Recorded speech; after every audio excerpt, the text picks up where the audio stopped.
कि अगर एक माइक है तो 50 बोलने वाले रहते हैं, लेकिन दूसरे आदिवासी समाज में जाएंगे तो एक माइक है तो 2 या 4 बोलने वाले रहते हैं।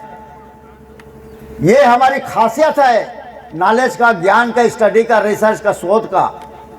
लेकिन हमारी जो क्षमता है नॉलेज का अलग अलग दिशाओं में जा रही है। इसलिए आज प्रधान समाज कोई देश में जानता नहीं। बताइए, 11 राज्य में प्रधान है लेकिन कोई नहीं जानता कि प्रधान समाज एक आदिवासी समाज है। कुछ गौंड समाज में ही हमारा परिचय है, बाकी कोई नहीं जानता। धर्म कालम के लिए अंडमान निकोबार द्वीप में सम्मेलन हुआ, भारत भर के आदिवासी इकट्ठा हुए, पूरे गोंडवाना की तरफ से मैं भी उसमें हिस्सा लिया। और जब मैं अपना परिचय दिया केपी प्रधान, मैं प्रधान जनजाति का हूं, तो सब सोच में पड़ गए कौन सी जनजाति है। आप पहली दफे सुन रहे हैं। जितने नॉलेजफुल हैं भारत भर में, चाहे विनायक तुमराम हो, चाहे सतीश पेंदाम हो, चाहे एल के मंडावी हो, चाहे दशरथ मंडावी हो, चाहे छत्तीसगढ़ में हो, चाहे मध्य प्रदेश में हो, एक से एक नॉलेज वाले प्रधान के सब अभी हैं। लेकिन प्रधानों के अकाउंट में किसी का नॉलेज नहीं जाता। सब अपनी अपनी ढपली, अपनी अपनी राग, अपना नाम के कारण सभी लोग जी रहे हैं। कोई भी प्रधान समाज के कारण नहीं जी रहा है। ये सबसे बड़ा खामी है हमारा। कोई नहीं जानता कि कौन प्रधान है। आज जरूरत है हमको एक होने का। और ये जो हमारा एक आइडियोलॉजी है, हिरासुका का आइडियोलॉजी, जिसके संबंध में प्रधान लोग ही सवाल उठाने लगे हैं। सवाल आया है क्या हिरासुका प्रधान था कि नहीं, और दूसरा है हिरासुका पुतला की क्या जरूरत है। आज के परिप्रेक्ष्य में मैं यही बताना चाहूंगा कि हिरासुका का नाम एक राज्य में नहीं है। प्रधानों का अगर रिसर्च करना है, प्रधानों के संबंध में अगर शोध करना है, हिरासुका के संबंध में अगर जानना है, तो आपको 11 राज्य के प्रधानों से टच होना पड़ेगा, तभी आप प्रधानों के बारे में सही आकलन कर पाएंगे। एक राज्य में बैठ के मैं नहीं कर सकता, छत्तीसगढ़ में बैठ के मैं प्रधानों का आकलन नहीं कर सकता। 11 राज्य में हमको घूमना पड़ेगा, तब हिरासुका का हिस्ट्री और प्रधान लोग का हिस्ट्री आपको पता चलेगा। इस हिरासुका का इतिहास बहुत पुराना है। अनेक राज्यों में इसका अलग अलग नाम से जाना जाता है। उड़ीसा जाएंगे तो सुकुरा पेन कहा जाता है, सुकुआ देव भी कहा जाता है। छत्तीसगढ़ में आएंगे मुदियाल पेन, कांगोरी पेन, उसियाल पेन, ऐसा नाम से जाना जाता है। दूसरा जगह जाएंगे तो गोटुल का ज्ञाता, गोटुल का जन्मदाता प्राचीन है आपका बस्तर का, छत्तीसगढ़ का बस्तर, जो अभी भी नार व्यवस्था के तहत जीता है। परंदुली कोट में जाएंगे तो वहां पर 2 प्रकार के काटोड़ा है। एक मुठवा पुनेम के काटोड़ा जो प्रधान समाज के बैठे हुए हैं, और एक हमारे गोंड भाई हैं जिनका 6 का 6 काटोड़ा है। दोनों का 6 काटोड़ा। काटोड़ा मतलब होता है जंगो रहता दाई को जो सेवक होते हैं उनको काटोड़ा कहते हैं। हिरासुका मुठवा के जो सेवक होते हैं उनको मुठवाल कहते हैं। और कुपार लिंगों के जो सेवक होते हैं ना, उनको गंडोगन कहा जाता है। याद रखिएगा, तीनों के अलग अलग सेवक के नाम है और अलग अलग पद्धति है। तो काटोड़ा परंदुली कोट में बैठे हैं, 6 प्रधान बैठे हैं और 6 गोंड भाई बैठे हैं। मैं गया था अभी परंदुली कोट, वो 6 प्रधान बैठे थे, 6 काटोड़ा। उनसे पूछा कि आप कब से बैठे हो, तो बताते हैं पता नहीं कितने पुरखा हो गए। पुरखा हम चले आ रहे हैं काटोड़ा के रूप में। और एक सामने रखा हुआ था बाना, जो किंगरी बोलते हैं। किंगरी क्या है? किंगरी शब्द है की करता है, इसलिए इसका नाम किंगरी है। असली नाम इसका बाना है। बाना मतलब होता है माध्यम। जिस पद्धति से, जिस माध्यम से आप पेन शक्तियों को, अपने देवधामिक रूपों को माध्यम से लेकर आते हैं, उसको बाना कहा जाता है। इसलिए इसका नाम बाना है। की आवाज करता है, इसके नाम किंगरी है। तो वहां पर बाना रखा हुआ है और बताए यहां पर हिरासुका था और तब से बाना रखा हुआ है। उसके वंशज हम लोग आते आते अभी तक आ रहे हैं। ये हमारी मान्यता है। अब परंदुली कोट को हमने नहीं बनाया। परंदुली कोट वो जंगोर अतारदाई थी उस समय का चला आ रहा है। तो वहां बाना का रहना ये साबित करता है कि हीरा सुका था। अब प्रधान लोग हैं, प्रधान लोग उसके अलग से पूजा करते हैं कि नहीं, काटोड़ा लोग। इसका मतलब है हीरा सुका प्रधान था कि नहीं, बताइए। साबित होता है ना। परंदुली कोट को हमने नहीं बनाया, वो आदिम व्यवस्था है। वहां काटोड़ा के रूप में 6 ठो प्रधान अभी भी बैठे हैं बाना लेकर, और 6 गोंड भाई बैठे हुए हैं। इस व्यवस्था को हमने नहीं बनाया। हजारों 14 या 15,000 साल से चले आ रहे हैं, वो बाना को पकड़े हुए हैं, और वही बाना हीरा सुका पकड़ा है। तो साबित करता है कि नहीं प्रधान हीरा सुका प्रधान है। अब हीरा सुका की पुतला की जरूरत क्या है? वास्तव में हमारे सभी भाई लोग बोले हैं कि हम मूर्ति की पूजा नहीं करते। हमने मूर्ति पूजा नहीं किया है। यहाँ पहला सेवा गोंगो, हम वहां पर एक साजा का वृक्ष है, साजा का वृक्ष देखे होंगे मोड़ के पास, बड़ा मोटा सा है। वहां जाकर हमने अपने पूर्वजों की पूजा किया। उसको प्राकृतिक सेवा पूजा कहा जाता है। ऐसे भी पूजा शब्द हमारा नहीं है, आर्यन शब्द है। हम लोग गोंगो बोलते हैं, गोंगो। इसके बाद हमने यहाँ बाना रखा, हीरा सुका का बाना रखा, और बाना की सेवा उपासना किया है। हीरा सुका का कोई मूर्ति सूर्ति फोटो नहीं है। इसको कुछ भी प्रधान लोग का कहीं दिखाने लायक नहीं था। 2010 से पहले प्रधान लोग के पास कुछ भी दिखाने के लायक न नेट में न कहीं न कुछ नहीं था, वो इमेज नहीं था। तब मैंने इस इमेज को बनाया कि कुछ न कुछ प्रधानों के पास भी होना चाहिए, ताकि वो दिखा सके कि हीरा सुका कैसा है। तब इस इमेज को बनाया। इसका ओरिजिनल इमेज मेरे पास है, और पहला बना 2009 में छत्तीसगढ़ में पहला हीरा सुका पेंटाना बना हुआ है। अभी भी जा सकते हैं, ऐसे 6। और आज लगभग 20 जगह में हीरा सुका का पेंटाना बन चुका है भारत भर में। असम में तैयारी चल रहा है, उड़ीसा में तैयारी चल रहा है 2 पेंटाना का, छत्तीसगढ़ में 4 पेंटाना की तैयारी है, मध्य प्रदेश में भी तैयारी है। आपके तेलंगाना में 1 तारीख को सोपान मुथनूर में फिर संगठन मतलब स्थापना होने वाला है, आज भी हो रहा है। इसकी जरूरत क्या है मूर्ति की? जिस समाज में कोई आइडियोलॉजी नहीं होता ना, वो समाज विलीन हो जाता है। आइडियोलॉजी का जमाना है। कोई भगवा वस्त्र पहन रहा है, कोई सफेद वस्त्र पहन रहा है, कोई दाढ़ी रखता है, कोई चुटिया रखता है। ये सिर्फ और सिर्फ एक आइडियोलॉजी है, अपने आप को बचा के रखने के लिए। जैन समाज में भी एक विशेष पद्धति है नेकेट रहने का, उसकी जरूरत नहीं है, लेकिन सिर्फ अपनी पहचान बताने के लिए वो नेकेट रहता है। वैसे ही धरती का प्रथम गुरु ज्ञान स्वरूप, इस मूर्ति की जरूरत हमको इसलिए पड़ा कि समाज को संगठित करना है तो कोई ना कोई आइडियोलॉजी चाहिए। बिरसा मुंडा आपका आइडियोलॉजी नहीं है, आपके महाराष्ट्र में फैला हुआ है ना बिरसा मुंडा।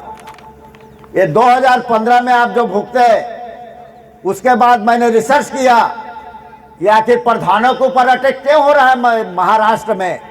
तब पता चला, और TRTI में भी गए पुणे में, तब हमने पता किया कि वहां के TRTI के थे, कोई TRTI के ऑफिसर थे, क्या सर भूंगे क्या बोलते थे सर, XYZ कोई ऑफिसर। उसने बताया कि महाराष्ट्र में प्रधान लोग अपने कस्टम से दूर चले गए। उनके पास कोई रीति रिवाज, कोई पुनेंग और पुनेंगाल नहीं है। अभी पाना पारसी के बारे में बता रहे थे ना प्रदीप गडाम जी, हम लोग धर्म नहीं बोलते, पुनेम बोलते हैं। पाना पारसी में पुनेम कहा जाता है। पाना पारसी में संस्कृति और संस्कार नहीं बोला जाता, पुनेंग और पुनेंगाल बोला जाता है।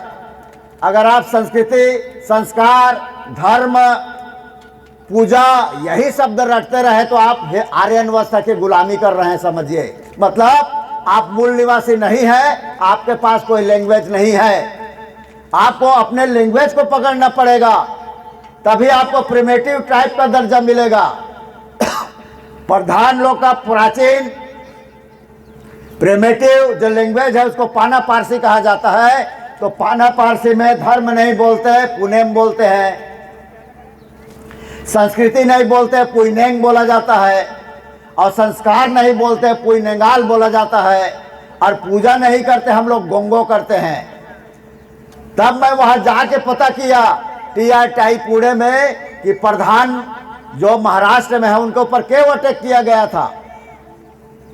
तब उसने बताया कि महाराष्ट्र में प्रधान लोग जब मर्मिंग कर रहे हैं, शादी कर रहे हैं ना, तो बिरसा मुंडा का फोटो रख के उसके पूजा के शादी कर रहे हैं। बताइए, ये मैसेज गया है।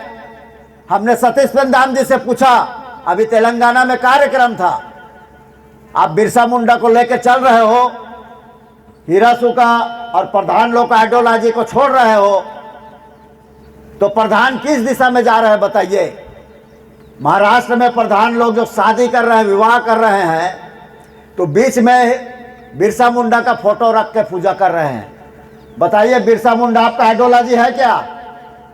है क्या बताइए। बिरसा मुंडा को कितने साल हुए? ज्यादा से ज्यादा 200 साल, और आप मूल निवासी बोलते हो, मतलब लगभग 15,000 साल।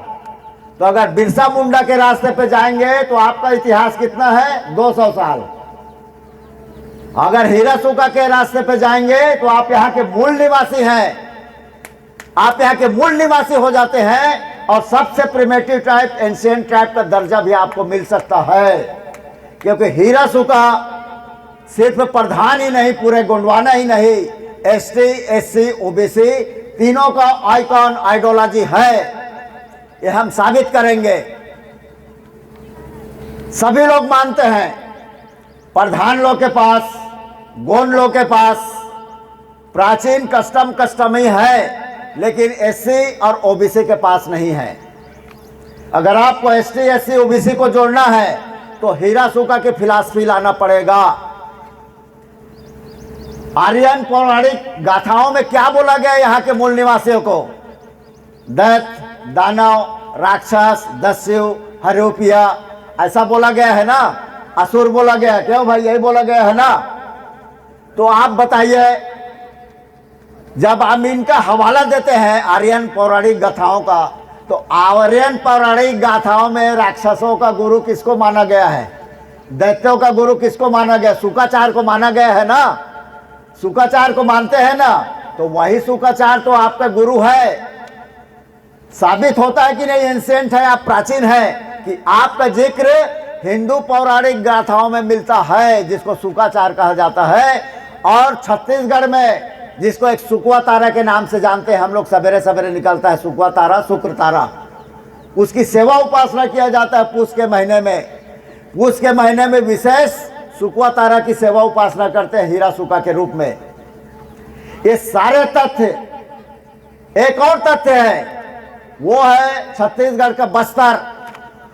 छत्तीसगढ़ का अगर भारत में सभी आदिवासियों से तुलना किया जाए तो छत्तीसगढ़ का बस्तर है सबसे प्राचीन माना जाता है।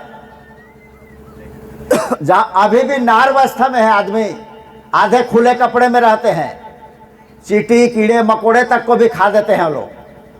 उस जगह में एक उपार लिंगों का आंगा निकलता है हर 3 साल या 4 साल में। जब भी पूस का महीना शुक्रवार के दिन पड़ता है, याद रखिए, पूस का महीना शुक्रवार के दिन पड़ता है, और शुक्रवार के दिन जो पुण्य पड़ता है, पूर्णिमा, उसी दिन कुपार लिंगों का आंगा निकलता है। और आपको पता होगा शुक्रवार को दिन को हम हिरासुका का दिन मानते हैं। इसका मतलब है कुपार लिंगों ने भी अपनी आंगा को तब निकाला जब हिरासुका का दिन था। और वहां की व्यवस्था हमने नहीं बनाया, अति प्राचीन व्यवस्था है बस्तर का। तो वहां भी 12 प्रकार के गोंड उसकी आंगा को उठाते हैं। उसमें एक आपका पटाड़ी या पटाली, एक प्रधान रहता है जो बाना किंगरी पकड़े रहता है। इससे 2 एंशिएंट प्राचीन जगह है जहां से साबित होता है कि प्रधान लोग बहुत ही प्राचीन व्यवस्था के मानने वाले हैं और आज तक उसको बचा कर रखे हुए हैं। मैं 2015 में भी नागपुर से आवाज लगाया था कि भारत में अगर 781 प्रकार के आदिवासी अगर किसी को साबित करना है बिना जाति प्रमाण पत्र के, जाति प्रमाण पत्र तो एक गवर्नमेंट का प्रमाण पत्र है, चिथड़ा है ऐसे, बिना जाति प्रमाण पत्र के 781 अगर आदिवासियों में अगर कोई आदिवासी प्रमाणित कर पाता है सबसे प्राचीन हो तो वो प्रधान है। क्योंकि उसके कंधे पे एक ऐसा यंत्र लटका हुआ है जो लगभग 15,000 साल से उसके कंधे पर है, जिसको हम बाना कहते हैं। ये बाना ही साबित करता है कि हम सबसे प्राचीन आदिवासी हैं। ये बाना ही साबित करता है सबसे प्राचीन आदिवासी। लेकिन बाना के संबंध में जानकारी नहीं होने के कारण बाना को बड़ा तुच्छ नजर से देखा जाता है और बानाधारियों को भी तुच्छ नजर से देखा जाता है। ये बाना प्राकृतिक संगीत को धारण किए हुए 3 प्रकार का संगीत को प्रदर्शन करता है। हमारे भाई लोग संगीत का प्रदर्शन कर रहे थे। इनको मालूम है कि शास्त्रीय संगीत में 7 प्रकार का संगीत होता है, लेकिन प्रकृति के नियम के अनुसार 3 ही प्रकार का संगीत होता है। प्राकृतिक जीव का संगीत हो 3 प्रकार का है। हमारे चलिए हम ही एग्जाम्पल लेते हैं मनोहर मेश्राम जी का। मनोहर मेश्राम जी जब छोटे बच्चे रहे होंगे 7 साल 8 साल के, तो मनोहर मेश्राम जी का अलग साउंड रहा होगा क्यों सर जी? ठीक है। अब मनोहर मेश्राम जी एकदम यंग रहे होंगे, यंग तो अभी भी है, अभी भी यंग है, यंग रहे होंगे तो एक खनकता हुआ आवाज रहा होगा जैसे अंशुल मरकाम का है। लेकिन यही हमारे डॉक्टर मनोहर मेश्राम जी 70 साल 80 साल 90 साल के हो जाएंगे तो उनके आवाज में एक भारीपन आ जाएगा, भरभरा आ जाएगा। व्यक्ति एक ही है मनोहर मेश्राम जी, लेकिन उनके जीवन में 3 प्रकार का आवाज आया। बच्चे का जो आवाज आता है उसी को क्या करते हैं जी? 3 तार है ना आपके बाना में? कहाँ गए बाना वाले? बाना में 3 तार है ना। सबसे पतला तार होता है, उसमें 30 तार होता है, उसको टीनी बोला जाता है। टीनी मतलब टेबल, पतला साउंड। इसके बाद जो मध्य में होता है उसको मझवा बोला जाता है, मतलब मध्यम साउंड। और उसका जो बाना जो घोड़े का बाल होता है उसमें 40 होता है। और लास्ट में जो मोटा होता है उसमें 50 बाल होता है, उसको धोधा बोला जाता है। 3 ही साउंड है प्रकृति का, टीनी, मझवा और धोधा। उसी को हिरासुका ने प्राकृतिक संगीत के रूप में दिया। ये बाना नहीं है, आपके जीवन का 3 साउंड है, 3 आवाज है। आप जाइए, मैं बनारस हिंदू यूनिवर्सिटी में मेरा डिबेट था संगीत के ऊपर। बनारस गया था तो विश्व हिंदू जो कॉलेज है ना यूनिवर्सिटी, वहाँ पर डिबेट था। शास्त्रीय संगीत वाले बैठे थे, ट्राइबल के तरफ से मैं था, प्रधान लोग के तरफ से।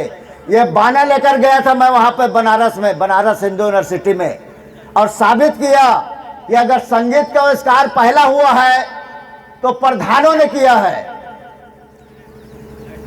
और संगीत का अगर सुर है तो 3 ही साउंड है, बाद में इसको एक्सटेंड करके 7 सुरों में बनाया गया है। अब ये बताइए संगीत के देवता कौन है? पौराणिक गाथाओं में सरस्वती को संगीत की देवी मानते हैं कि नहीं? आप लोग करते होंगे पूजा। चलिए सरस्वती का कॉन्सेप्ट बाद में है, हिरासुका के बाद में है, मैं साबित करता हूं। जब प्रथम बाना बजा कचारगढ़ के गुफा के सामने बजा तो घोड़े का बाल नहीं था। उस समय इस भूखंड पे घोड़ा नहीं आए थे, आर्य लोग नहीं आए थे। घोड़ा आर्य लोग लेके आए हैं, हमने नहीं लाया। उस समय एक पेड़ होता है खिरसारी का पेड़, खिरसारी के पेड़ के तने से इसने 3 तार का तार बनाया बाना, और कचारगढ़ की गुफा से बच्चों को निकाला। खिरसारी का पेड़ पूस के महीने में पक जाता है और पूस के महीने में ही निकाला जाता है। अब ये बताइए जो बीड़ा बजाती है सरस्वती देवी जिसको बोलते हैं, उसके बीड़ा में तार जो रहता है किस धातु से बनता है? वो तार लोहे से बनता है ना, है कि नहीं? क्यों जी संगीत वाले बताइए, लोहे से बनता है कि नहीं तार? अब ये बताइए संसार की उत्पत्ति में पहले पाषाणकालीन युग आया। आप समाजवाद के सिद्धांत को जाइए, डार्विन के सिद्धांत में जाइए, डार्विन का सिद्धांत अभी हटाया जा रहा है। तो सबसे पहले पाषाणकालीन युग आया संसार में। आदमी गुफा में रहने लगे, पत्थरों की औजार बनाने लगे। इसके बाद आया ताम्र युग आया। तांबे के औजार मिले, राखीगढ़ी में तांबे का औजार मिला है, मोहनजोदड़ो में तांबे का तलवार और तांबे के धातु मिले हुए हैं। इसके बाद लौह युग आया। इसका कहने का मतलब है जब पाषाण युग था तब हीरा सूखा था, उस समय इसने बाना बनाया। लौह युग बाद में आया है जिसमें बीड़ा बना हुआ है सरस्वती, जिसका मतलब बीड़ा जो सरस्वती का कॉन्सेप्ट बहुत बाद में है। इसलिए जो संगीत का देवता कौन है? संगीत का देवता ओनली और ओनली हीरा सूखा को ही मानना चाहिए, एसटी, एससी और ओबीसी को। ये तर्कवाद है, इसको कोई काट नहीं सकता। ये वर्ल्ड का सिद्धांत है, पाषाणकालीन, ताम्र युग, लौह युग, इसको कोई काट नहीं सकता। आपका बाना पाषाणकालीन बाना है, इसीलिए उसमें रेशा का उपयोग किया जाता है, जिसको खेरसारी पेड़ कहते हैं। हमारे बाने नेंगी बता सकते हैं। अब इसको बोल रहे हैं आप बाना पकड़ के भिक्षु के दान करते हो, वहाँ भिक्षु लेते हो, गोंडों के यहाँ भिक्षा का करते हो। ऐसा नहीं है। आप इस फिलॉसफी को समझिए। बाना धारण करना मतलब प्राकृतिक संदिग्ध को धारण करना। आप बताइए, और आपको अभी किसी दूसरे के घर में जाके बाना बजाने की जरूरत नहीं है। आपको बाना बजाना है तो आपका सम्मान मैं करूंगा, हमारे घर में बजाइए, मैं आपको सम्मान करूंगा, मैं आपको दान दूंगा। सुन रहे हैं ना? प्रधान ही प्रधान का सम्मान करेगा तभी आपका सम्मान बढ़ेगा, अदरवाइज प्रधान घटते क्रम में है। आपको बता रहा हूं, घटते क्रम में है। सेंसस रिपोर्ट उठा के देखिए, प्रधान अपने आप को प्रधान ही नहीं मानते। गोंड बताते हैं, गोंड करना लिख देते हैं गोंडी, अब प्रधान लिखते नहीं। और हिंदू तो आप हो ही, हिंदूवादी व्यवस्था में तो आप हो ही। तो ऐसा करके प्रधान घटते क्रम में है, और जो जनजाति, जो आदिवासी घटते क्रम में चला जाता है, लोकुर कमेटी के तहत 1974 लोकुर कमेटी के तहत जिस आदिवासी का कस्टम, रीति रिवाज, संस्कार या घटते क्रम में है, उसका आरक्षण बंद कर दिया जाता है। ये सिफारिश है लोकुर कमेटी का। मैं उसी दिन समझ गया 2015 में कि अगर आज नहीं जागे तो भविष्य में नहीं जाग पाएंगे। उसी दिन हमने चैलेंज किया। सरकुंडे था कोई वहां पे टीआरटीआई में, उसको चैलेंज किया 2015 में नागपुर के द्वारा कि अगर प्रधान लोग अगर आदिवासी से आप हटा दिए तो गोंडवाना का पूरा कस्टम ठप बैठ जाएगा, ठप बैठ जाएगा, नीचे चला जाएगा। क्योंकि गोंडवाना के कस्टम को अगर कोई आगे बढ़ा रहे तो प्रधान लोग बढ़ा रहे हैं। अब प्रधान ही अगर आदिवासी नहीं रहेगा तो पूरा गोंडवाना का देवी देवता सिद्धांत सारा नीचे चला जाएगा। आपका परसा पेन, आपका नागोबा, आपका साले कसा, दरे कसा, कचारगढ़, सब में अगर प्रधान ही आदिवासी नहीं है तो क्यों करेगा? तो गोंडवाना प्रभावित होगा कि नहीं? इसीलिए गोंडवाना में अगर पूरे गोंडवाना को सही तरीके से चलाना है तो प्रधानों को साथ ले बिना नहीं चलाया जा सकता। अभी आवाज आया है, हीरा सिंह मरकाम का बेटा है तुलेश्वर मरकाम, जो गोंडवाना गणतंत्र पार्टी का अध्यक्ष है। आपको बता दूं, छत्तीसगढ़ में हम लोग एक ही जगह रहते हैं। उनका कहना है कि अगर अभी हम प्रधान को साथ नहीं लिए तो गोंडवाना राज्य नहीं बना सकते। इसीलिए प्रधान साथ में आए। वो बगल में बैठे हो, कहा गए मरकाम जी, अंशुल मरकाम कहा गए, वो साक्षी है। अभी बुलावा आ रहा है, हमारे गोंडवाना गणतंत्र पार्टी से बुलावा आ रहा है कि आइए आप भी अपना स्थान ग्रहण कीजिए। और आपको खुशी होगा कि कचारगढ़ में पहला दिन का पहला पूजा करने का अधिकार हमने ले लिया है। प्रधान पहले पूजा करता है कचारगढ़ में, और साक्षी है हमारे गेडाम जी। वहां गोटुल बना है कचारगढ़ में, जिसमें बहुत ही जल्दी हीरा सूखा का स्थापना किया जाएगा। वहां से भी बुलावा है।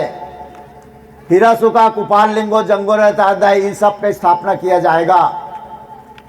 राष्ट्रीय सम्मेलन, राष्ट्रीय अधिवेशन, ये तो कभी कभी होते रहते हैं, लेकिन ये हीरा सूखा की स्थापना और हीरा सूखा का कार्यक्रम, पूस का जो पुन्नी है, पूस माह की जो पुन्नी है, इस दिन इसका जन्मदिन माना जाता है।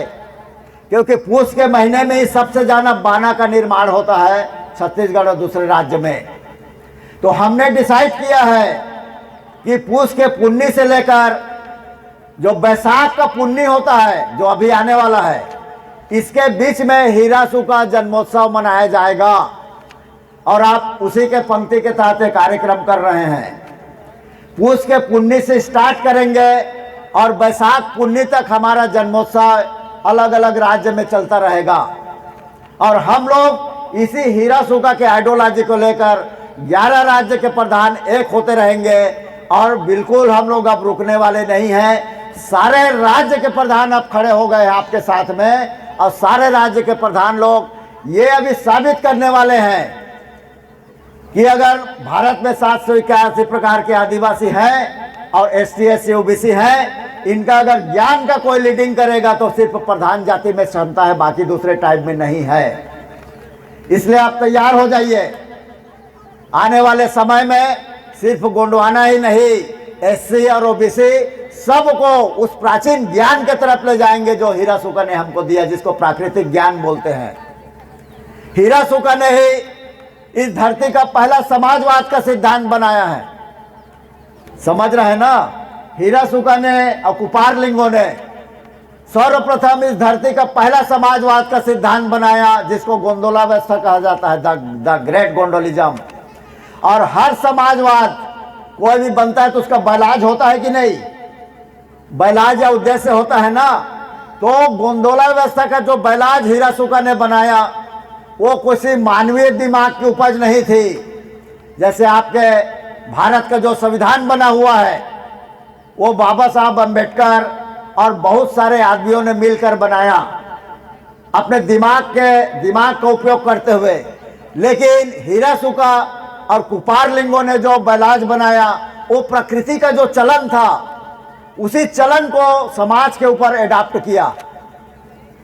इसी को गोंडोला व्यवस्था का बैलाज कहा जाता है, जो प्राकृतिक ज्ञान है, प्राकृतिक चलन है प्रकृति का। नेचुरल जस्टिफिकेशन, नेचुरल इक्वलाइजेशन और नेचुरल लिमिटेशन, प्राकृतिक न्याय, प्राकृतिक समानता और प्राकृतिक मर्यादा, ये प्रकृति के 3 गुण होते हैं। इन्हीं 3 गुण को इस हीरा सूगा ने धरती का पहला समाजवाद सिद्धांत बनाया, उसका बैलाज बनाया प्राकृतिक सिद्धांत, जो नहीं बदला जा सकता। संविधान में आप संशोधन कर सकते हैं, लेकिन हीरा सूगा और कुपार लिंगो के संविधान में संशोधन नहीं हो सकता, क्योंकि यह प्रकृतिवादी संविधान है, प्रकृतिवादी बैलाज है, जिसको आपको मानना ही पड़ेगा। प्राकृतिक न्याय सबके बराबर ऊपर लागू होता है। प्रकृति सबको समान की दृष्टि से देखता है और प्रकृति के मर्यादा के आगे सब बराबर होते हैं। तो इन्हीं प्रकृति के 3 गुणों को गोंडोला व्यवस्था का 3 प्राकृतिक संविधान का निर्माता, प्रथम संविधान का निर्माता अगर कोई धरती का है तो वो हीरा सूगा है, जिसने प्रकृति के नियम को समाज के ऊपर लाया। अब इसको धरती का प्रथम गुरु बोलता हूं मैं, धरती का प्रथम गुरु बोलता हूं ना, तो आपको मालूम होगा गोटुल, गोंडवाना में पाना पारसी में जो स्कूल होते उसको क्या बोलते हैं? गोटुल बोलते हैं ना। और गोटुल में पढ़ाने का कौन सा पद्धति है आपको मालूम है? गोटू में कोई चाक, कोई ब्लैक बोर्ड ऐसा नहीं होता गोटुल में। अगर होगा तो देख लीजिए, हमारे तरफ है, गोटुल है प्राचीन विश्वविद्यालय, वहां क्या पढ़ाई होता है? वहां पाटा से पढ़ाई होता है, पाटा से। सुन रहे हैं? जो पाटा है ना, उसके द्वारा पढ़ाई किया जाता है गोटुल में। और आपका प्राचीन पुराना नाम क्या है? हीरा सूगा पाटालीर। पाटालीर मतलब होता है साहित्य कोई रचना करने वाला। प्राचीन साहित्य किसी पुस्तक में नहीं लिखा गया है, वो पाटाओं में अंकित है। पाटा के द्वारा सारे साहित्य की रचना किया गया है। अगर प्रधान लोग का पाटा नहीं होता ना, आज दुर्गावती, शंकर शाह, रघुनाथ शाह को कोई नहीं जानता। वो आपके पाटा के कारण प्राचीन ज्ञान को अभी तक लेते हुए आए हैं। आपका पाटा है तभी अभी तक गोंडवाना बचा हुआ है, उसका ज्ञान बचा हुआ है। तो गोटुल में पाटालीर का उपयोग है, पाटाओं के रचना करना और पढ़ाना। इस हैसियत से जो पाटालीर है साहित्यकार होते हैं और धरती के प्रथम गुरु है माना जा सकता है। इसका कहने का मतलब है, अगर धरती में पहला स्कूल किसी ने बनाया तो हीरा सूगा ने बनाया, और हीरा सूगा एक प्रधान था, इसलिए प्रधानों ने पहले धरती का प्रथम स्कूल बनाया है, मेरा दावा है। ये साबित कर सकते हैं हम। इन सब पॉइंट को लेकर हम प्रधान समाज को प्रिमेटिव ट्राइब या एंशिएंट आदिम जाति आदिवासी का दर्जा के लिए कोशिश करेंगे। और इसके लिए हमारा रजिस्टर्ड हो चुका है। कोई भी संस्था तभी लड़ पाती है जब रजिस्टर्ड हो। रजिस्टर्ड का एक पावर होता है। हमारे उद्देश्य में, हमारे बैलाज में लिखा हुआ है कि इन चीज़ों को हम लड़ाई करेंगे।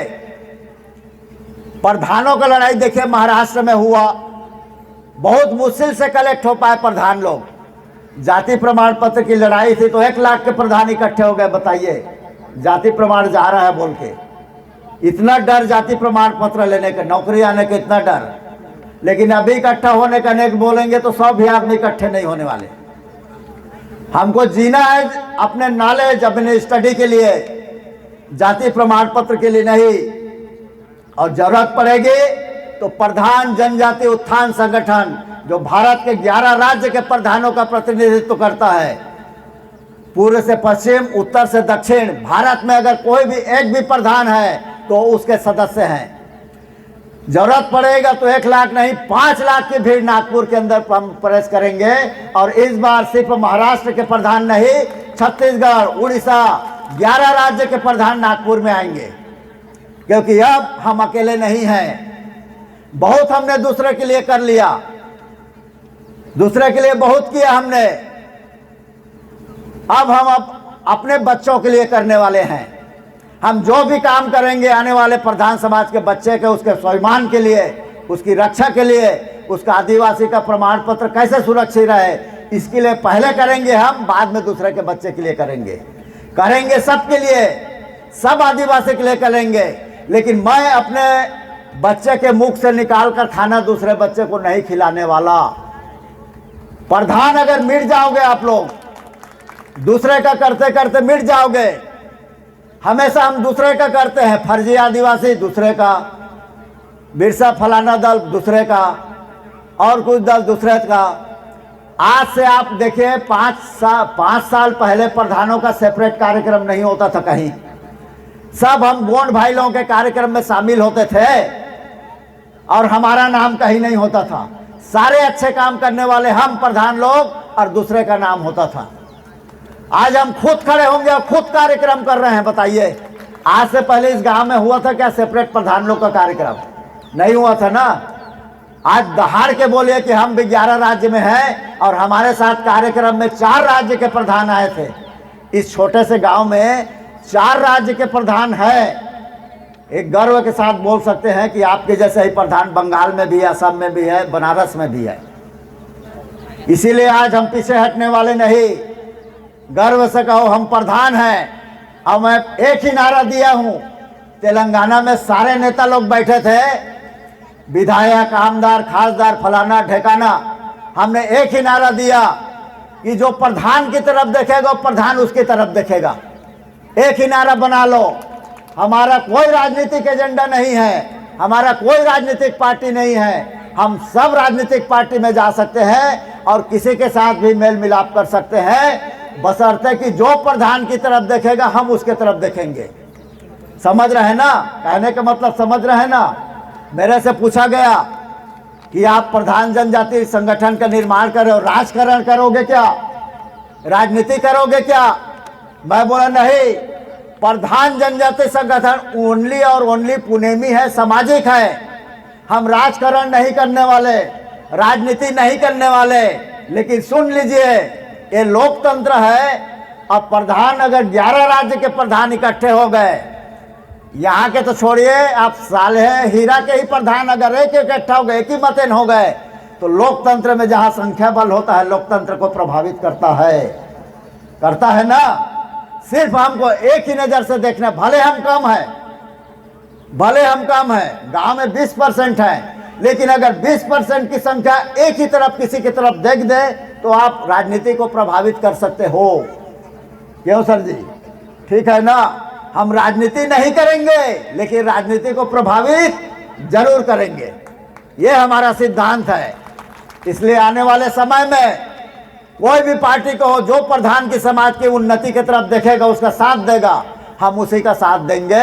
ये लोकतंत्र में सबको अधिकार है, लोकतंत्र में सबको अधिकार है अपने हित की रक्षा करना। और प्रधान समाज आने वाले समय में अपना हित की रक्षा जरूर करेगा। भले हम 2 की संख्या में रहेंगे, दोनों भाई एक रहेंगे। इसलिए देख लीजिए, राजनीति के क्षेत्र में तालमेल बिठाइए, समझौता बिठाइए। जहां पर आप ज्यादा लीडिंग है, ज्यादा संख्या में है, वहां पर नेतृत्व कीजिए, और जहां कम संख्या में है वहां पर संधि कीजिए, समझौता कीजिए। देखिए, राजनीति के क्षेत्र में भी आप बढ़ते चले जाओगे। और राजनीति एक कुंजी है आगे बढ़ने का, एक चाबी है। हमारे महाराष्ट्र में भी 2-3 विधायक हैं, 2-3 विधायक मध्य प्रदेश में हैं, सांसद भी हैं। आने वाले समय में हम जिनको अपना दारोमदार समझ रहे हैं, जैसे बाबू जी के डाम, इनको चाहेंगे कि जो शक्ति उनको दिया जा रहा है, समाज की संगठन की शक्ति उनको दिया जा रहा है, उस शक्ति को मल्टीप्लाई करें। वो आज एक संगठन प्रमुख के रूप में है, कल हमको आमदार के रूप में देखना चाहते हैं। आप वचन दीजिए, समाज को वचन दीजिए कि अगर आपकी सारी शक्ति मेरे साथ है तो मैं बन के दिखाऊंगा। और हम आपको पूरा वचन देते हैं, जहां से खड़े होंगे हम पूरे प्रधान समाज का सारा एक एक वोट आपकी तरफ घुमाने की कोशिश करेंगे। ये लोकतंत्र में सबको बोलने का अधिकार है, समझ रहे हैं ना। इसीलिए मैं बोल रहा हूं, जिसको भी हम लीडिंग पर्सन चुन रहे हैं उसके ऊपर विश्वास कीजिए, और वो भी आपको विश्वास के तहत खरा उतरना चाहिए। किसी के मन में अगर कोई सवाल होगा तो सवाल कर सकते हैं। एक और नॉलेज और ज्ञान का संगठन लॉन्च होने जा रहा है, कल किन्नौर में बड़ा सम्मेलन है। आज महाराष्ट्र का संगठन प्रमुख का चुनाव हुआ है, कल आपके महाराष्ट्र राज्य के अध्यक्ष का चुनाव किन्नौर में होने वाला है। जिनको भी भाग लेना है, हम चुनने वाले नहीं हैं। आपके अंदर जो भी क्वालिटी है, चाहे आर्थिक क्षेत्र में हो, चाहे राजनीतिक क्षेत्र में हो, चाहे सामाजिक हो, चाहे पुनेमी हो, वो सारे गुण समाज को दीजिए। खुद बढ़ के आइए कि मैं समाज में ये पोस्ट लेना चाहता हूं। कोई अगर चाहे तो केपी प्रधान जी आप हट जाइए, मैं अध्यक्ष बनना चाहता हूं, तो कोई भी बन सकता है। इतना खुलापन और ट्रांसपेरेंट हम प्रधान जनजाति उत्थान संगठन को रखे हैं। इतना किसी का कोई दबाव नहीं है, कोई भी आके पद ग्रहण कर सकता है, बशर्ते कि समाज के प्रति समर्पित होते हुए उसको काम करना पड़ेगा। प्रधान के संबंध में उतना उसको नॉलेज होना चाहिए कि कहीं भी आदिवासी के बीच में कोई प्रधान खड़ा हो गया और इस तरीका से बोला तो लगना चाहिए कि वास्तव में प्रधानों के पास ज्ञान है। 781 प्रकार के आदिवासियों में कस्टम में कोई कंफ्यूजन होता है, रीति रिवाजों में कोई कंफ्यूजन होता है, तो प्रधान समाज को इस लेवल के नॉलेजफुल समाज बनाना चाहते हैं कि जाके प्रधानों से पूछो कि उनका चलन कैसा है, कस्टम कैसा है, कि वो स्टैंडर्ड है। भारत के जनजातियों का जो कस्टम है उसका स्टैंडर्ड प्रधान जनजातियों के पास है, वो सही रीति नीति बताएंगे। इस लेवल तक हम प्रधान समाज को नॉलेजफुल समाज बनाने की कोशिश करेंगे। इसीलिए प्रधान ज्ञान क्या था, प्रधान ज्ञान शक्ति का एक लॉन्च हो रहा है, जिसमें हमारे युवा जो बच्चे हैं ना, जितना युवा बच्चे उसमें रहेंगे, एक इंटेलेक्चुअल जो पर्सन, एक नॉलेजफुल, एक ज्ञानवान, एक अनुशासित पर्सन दिखाई देगा। यंग बच्चे लोग, हमारी बेटी लोग रहेंगे, जो जितने भी पीएचडी होल्डर रहेंगे उसके मार्गदर्शक रहेंगे, नॉलेज वाले उसके मार्गदर्शक रहेंगे। और सिर्फ प्रधान ही नहीं, गोंडवाना ही नहीं, मैं पहले बोला एसटी, एससी, ओबीसी में कोई भी बच्चा अगर पीएचडी कर रहा है ट्राइबल मैटर पे, tribal anthropology, tribal mythology, tribal archaeology, tribal traditional, tribal के कोई भी सब्जेक्ट में अगर पीएचडी कर रहे हैं तो हम प्रधान समाज के लोग उसको गाइड करेंगे। ये हमारा दावा है। इसलिए आज सभी लोग तैयार हो जाइए, जहां सोए हैं वहां उठ के बैठ जाइए, जहां बैठे हैं उठ के खड़े हो जाइए, और जहां खड़े हैं वहां पर चलना, और चलना ही नहीं दौड़ना प्रारंभ कर दीजिए। क्योंकि आने वाला प्रधान समाज वो अंधकार से निकलकर अब प्रकाशमान की तरफ जाने वाला है। उस ज्ञान के प्रकाश की तरफ प्रधान समाज को ले जाएंगे, जिसमें आने वाला हर प्रधान समाज का बच्चा बोलेगा मैं प्रधान, मैं प्रधान का समाज का हूं, गर्व होगा। इस लेवल को हमको लेकर जाने वाले हैं प्रधान समाज को, जिसमें मैं अकेला नहीं कर सकता। बापूराव गेडाम जी अकेले नहीं कर सकते। आपके हर व्यक्ति की जरूरत है तन मन धन से। आप हमको तन मन धन ज्ञान नॉलेज दीजिए। आने वाला समय प्रधानों का होगा, प्रकाशमान होगा, ज्ञानमान प्रकाशमान होगा। ये हम आपको वचन देते हैं सारे लोग। किसी के मन में कोई भी सवाल होगा, प्रधान जनजाति उत्थान संगठन आज सेवा गोंगों की उस संबंध में, कस्टमरी लॉ के संबंध में, तो आप पूछ सकते हैं। कोई भी सवाल पूछ सकते हैं और ये भी पूछ सकते हैं कि मैं आपके कहने को नहीं मानता, लेकिन उससे बढ़िया कोई चीज़ आप बताकर बताएं। मैं हमेशा वन वे की बात नहीं करता, ब्रेन स्टार्मिंग की बात करता हूँ। आपका ब्रेन और मेरा ब्रेन रगड़ेगा तो जरूर कोई ना कोई नया फिलॉसफी निकलेगा। इसीलिए आज सभी लोग तैयार हो जाइए इस ज्ञान के मार्ग को चलने के लिए। और किसी के मन में कोई भी सवाल होगा, और खासकर मातृ शक्तियों को मैं विशेष हिदायत देता हूँ। मैं पहले ही बोला कि आप लोग धरती के प्रथम पाठशाला हो। बच्चा प्रथम आपसे ही सीखता है। अगर आपके प्रथम पाठशाला, आपके आंचल, आपके कोरा को हमने ठीक कर दिया तो आने वाले प्रधान लोग को हम ज्ञानवान बना सकते हैं। इसलिए मातृ शक्तियों, आपका दायित्व तो समझिए, समझ रहे ना। अपने बच्चों को सिखाइए, रीति रिवाज संस्कार सिखाइए, जो भी तरीका है प्रधान लोग का सिखाइए।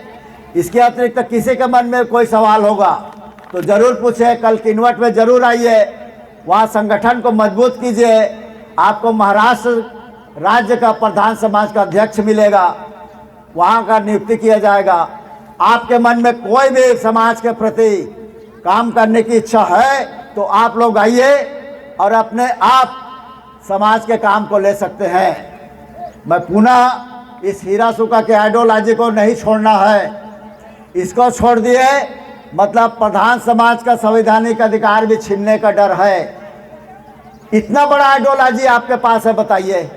रोड में भी चलते हैं तो बाना लेके चलते हैं तो समझ आ जाता है प्रधानों का यात्रा हो रहा है। कहीं भी बाना लेके चलते हैं तो समझ आ जाता है प्रधान जनजाति है। इतना बड़ा आइडियोलॉजी हम नहीं छोड़ सकते। इसीलिए पुनः मैं सबको निवेदन करता हूँ कि इस राष्ट्रीय मुहिम में, इस राष्ट्रीय जो सम्मेलन का जो तौर तरीका चल रहा है उसमें आप शामिल होइए और राष्ट्रीय प्रधान जनजाति के संगठन के सदस्य बनिए और सदस्य बनकर अपनी सहभागिता निभाइए। पुनः मैं अपने स्थान को ग्रहण करूंगा। अगर किसी के मन में कोई भी सवाल होगा तो आप सवाल कर सकते हैं। जो सवाल करता है वो भी नॉलेजफुल माना जाता है। मेरे को मालूम है आप आते हैं यहाँ पे, हम लोग ज़बरदस्ती एक तरफा ज्ञान आपको दे देते हैं। आपके मन में क्या है नहीं जानते, इसलिए एक नया श्रृंखला चालू कीजिए। सवाल करना सीखिए। जो यहाँ नेतृत्व करते हैं, नहीं तो यहाँ बढ़िया बढ़िया लिख लिख के लाते हैं। अब मैं आज अच्छा बोलूँगा तो मेरा नाम होगा, ताली बजेगा। उस ताली से हमको मतलब नहीं है। आप अकेला ताली से मतलब नहीं है, आपके हाथ और मेरा हाथ जब दोनों बजेगा तब उस ताली से मतलब है। चलिए, शायद आपके पास कोई सवाल नहीं है तो आयोजक महोदय अपना वक्तव्य मैं वहीं विराम देता हूँ। कल फिर किन्वट में कार्यक्रम है, परसों तेलंगाना में ऐसी ज्ञान स्वरूप की स्थापना है, फिर तेलंगाना में एक मड़मिंग शादी का कार्यक्रम है। 4 दिन का हमारा कार्यक्रम है। अगले महीना बंगाल और उड़ीसा का दौरा है। इसके बाद मध्य प्रदेश के कम से कम 3-4 कार्यक्रम होंगे जून में। ऐसा करके लगातार कार्यक्रम चल रहा है अभी। तो आप सबकी सहयोग की जरूरत है। प्रधान जनजाति उत्थान संगठन से जुड़िए और कुटुंब ऐप निकला हुआ है प्रधान जनजाति का, उसमें आप जुड़िए। 11 राज्य में प्रधानों का क्या एक्टिविटी है आपको पता चलेगा। चलिए, बहुत ज़्यादा भाषणबाजी हो गया, नॉलेज की बात एक तरफा एक ही बार में नहीं हो पाता। इसी के साथ ही मैं अपने वचन को विराम देता हूँ। एक नारा जरूर ज्ञान का लगाना चाहूँगा। लिंगो मोद बेरचीना सेवा सेवा, मुठवा मोद बेरचीना सेवा सेवा, मुठवा मोद बेरचीना सेवा सेवा, हिरासुका मुठवाना सेवा सेवा, उपार लिंगोना सेवा सेवा, बोलिए फड़ाल पेंता सेवा सेवा सेवा।